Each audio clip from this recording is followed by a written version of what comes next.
Welcome back. He has a devil of a good time keeping his finger on the pulse of just about everything happening in and around Charleston. We're joined by Christian Sanger, better known as Holy City Sinner. Welcome. Hey, thank you very much. Okay, I got to know, how did you get the sinner part? You look pretty tame to me, but maybe there's something I don't know. A little bit under the radar is where I do all the sinning stuff. Okay.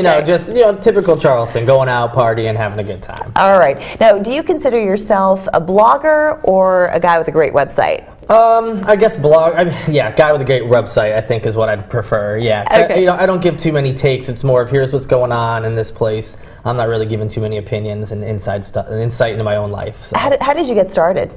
After I moved here about 9 years ago and just kind of noticed that there was a lot going on in Charleston, so much so that a lot of the main media couldn't cover it.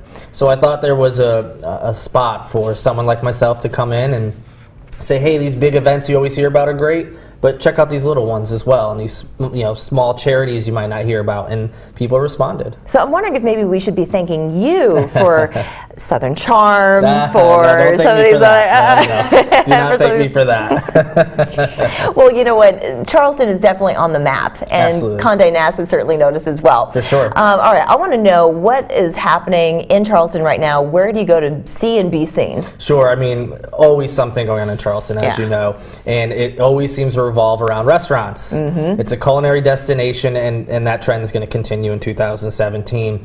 I put together a listing of my top 3 favorite upcoming restaurants, and Rodney Scott's Barbecue is at the top of that list. Why? Why is that? He's had a lot of buzz around him for years. He has his own place in Hemingway, South Carolina, Scott's Barbecue, and it's known for its whole hog, pulled pork. Ooh. And all sorts of other dishes you can get. But now Charlestonians aren't going to have to make that 2.5-hour-ish travel up to Hemingway. He's going to open up in the old Chick's Fry House location. And it's almost here, almost. Yeah, so people are dying to get it. You know, we've got so many barbecue places here. Mm-hmm. So here's another one.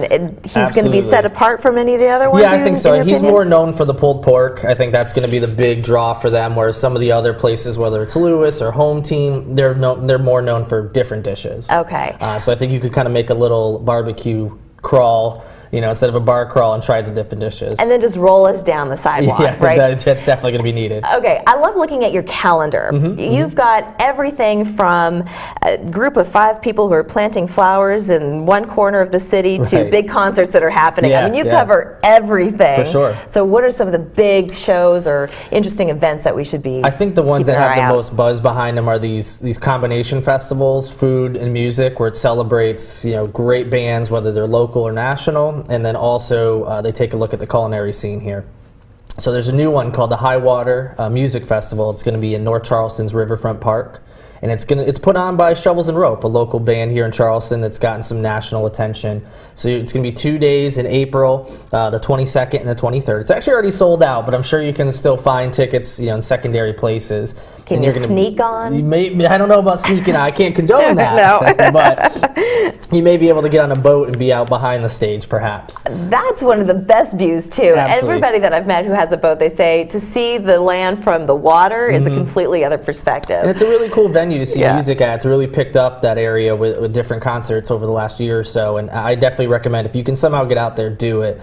And that concert may sound familiar because the Southern Ground Music and Food Festival, which is kind of the same idea, music and food combined, for a 2-day thing, that's coming back in May with the Zach Brown Band. Oh, how fun. No announcements as far as acts or venues, but it will be back shortly. That's great. All right, where can people go to get more information? Go to holycitycenter.com, and of course all over social media at Holy City Center. You got to do it. He's got everything on there. All right, good reading. Thank you so much. Thanks for having me. All right. Well,